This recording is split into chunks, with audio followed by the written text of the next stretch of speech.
घरात इतका सारा कचरा कसा काय झाला पुढे मी तुम्हाला सांगतेच. त्याआधी मी जसं की तुम्ही काल पाहिलंच होतं, मी किराणाची लिस्ट बनवत होती, तर तेच सर्व काही घ्यायसाठी आम्ही काल संध्याकाळी डीमार्टला आलो होतो. आणि हा आयांशला आम्ही ट्रॉलीत बसवलं होतं पहिल्यांदाच. तर तो इतका काही एन्जॉय करत होता ना, अक्षरशः तो त्याच्या तोंडाची गाडी चालवत होता. आणि त्याला पहिल्यांदा ट्रॉलीत बसलेला पाहून आम्ही सगळे इतके खुश झालो. आणि कधीही डीमार्टला या, डीमार्ट तुम्हाला फुल गर्दीच मिळेल, पण आज आमचा किराणा अवघ्या 1 तासात कंप्लीट झाला होता. इथे लिस्ट बघू शकता तुम्ही, इतका काही रेट वाढलाय ना. त्यानंतर डीमार्टचे पॉपकॉर्न तर माझे एनी टाइम फेवरेट असतात. दुसऱ्या दिवशी मात्र उठल्या उठल्या माझी तर घाई अशी झाली होती का कधी मी एकदाचे डबे हे किराण्याचे स्टोर कर. मग काय, घरातले बाकीचे काम आवरले आणि एक्स्ट्राच्या कामामध्ये हा किराणा खोलून बसली.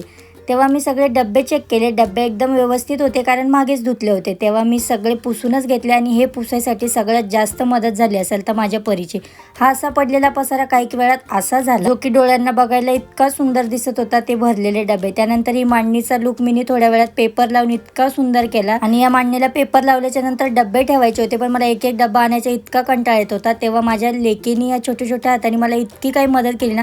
सर्व डब्बे अक्षरशः तिनेच मला आणून दिले. मला इतका सारा तिच्यावरती लाड आला. त्यानंतर काही वेळात या मांडणीचा लुक पाहून माझे डोळे इतके भरभरून आले. इतकं सुंदर काही दिसत होतं किचनचा लुक की वा. आणि आता एवढा सारा किराणा, एवढा सारा सगळं वस्तू चेंज केल्यावरती कचरा तर होणारच ना. तुम्ही बघू शकता सगळ्या घरात कचरा झाला होता, जो की एक डस्टबिन फुल भरून हा कचरा निघलाय. रोज रोज झाडू मारून सुद्धा घरात इतका कचरा निघू शकतो हा मी विचारच केला नव्हता. त्यानंतर बारी आली ती म्हणजे भांडे धुवायची, कारण भांडे पण खूप सारे पडले होते. काही स्टोरचे डब्बे सुद्धा टाकले मी धुवायला. त्याआधीच मी इथे सगळे भांडे आधी लावून घेतले. त्यानंतर मग भांडे घासायची सुरुवात केली. आणि माझं ना बोट इतकं सारं कापलंय आणि सोबत हातही भाजलाय.